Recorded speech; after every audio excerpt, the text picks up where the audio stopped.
In 2010, a team of researchers scanned the brains of 17 people who had just been dumped. What they found should scare you a little. The exact same region that lights up in a cocaine addict going through withdrawal lit up in the brains of the heartbroken. Not a similar region, the same one. So, here's the question this video is going to answer. If heartbreak behaves like a drug addiction inside your skull, why do some people get over it in a few weeks, and others carry it for 10, 15, 20 years, quietly, like a stone in their pocket they never take out? Stick with me, because the answer is going to change how you think about every breakup you've ever had. Let's start here. Heartbreak isn't just emotional. Neuroscientist Helen Fisher put brain scan imaging on people who'd recently been rejected by a partner, and the activity she saw wasn't concentrated in the sadness areas of the brain. It was in the ventral tegmental area, the same dopamine reward circuit that fires when someone craves a drug. In other words, love isn't just a feeling, it's a reward system. And when the reward is suddenly cut off, your brain doesn't calmly accept it. It panics. It craves. It goes looking for the next hit. One more text. One more stalk of their Instagram.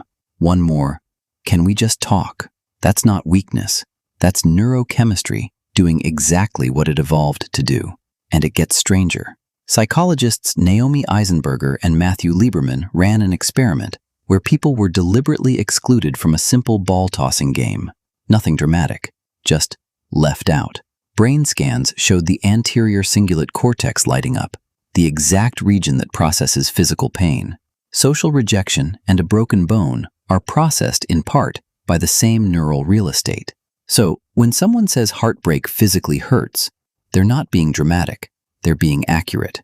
Now, here's where it gets personal, because not everyone who goes through this ends up in the same place. This is where attachment theory, first developed by psychologist John Bowlby and later expanded by Mary Ainsworth, becomes the missing piece. Bowlby's research suggests we each carry an internal blueprint for how relationships are supposed to work, built in early childhood, often before we could even speak. People with a secure attachment style tend to grieve, feel the pain fully, and gradually recalibrate. Their nervous system trusts that connection will come again.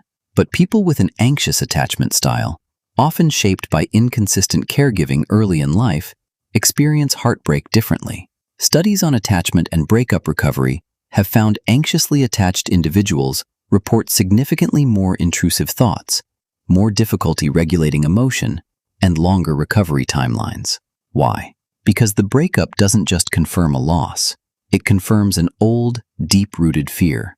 I am not enough to be kept. Think of it like this. For a securely attached person, heartbreak is a wound on skin. It scars, but it closes. For an anxiously attached person, heartbreak reopens a wound that was never fully closed to begin with. It's not one injury. It's the same injury.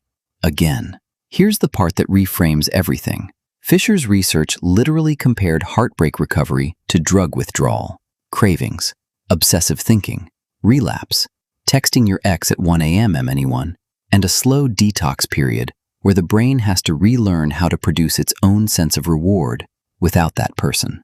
Some people detox in a season. Others, because of attachment wiring, unresolved trauma, or simply never letting the process finish, stay in a low-grade withdrawal for years.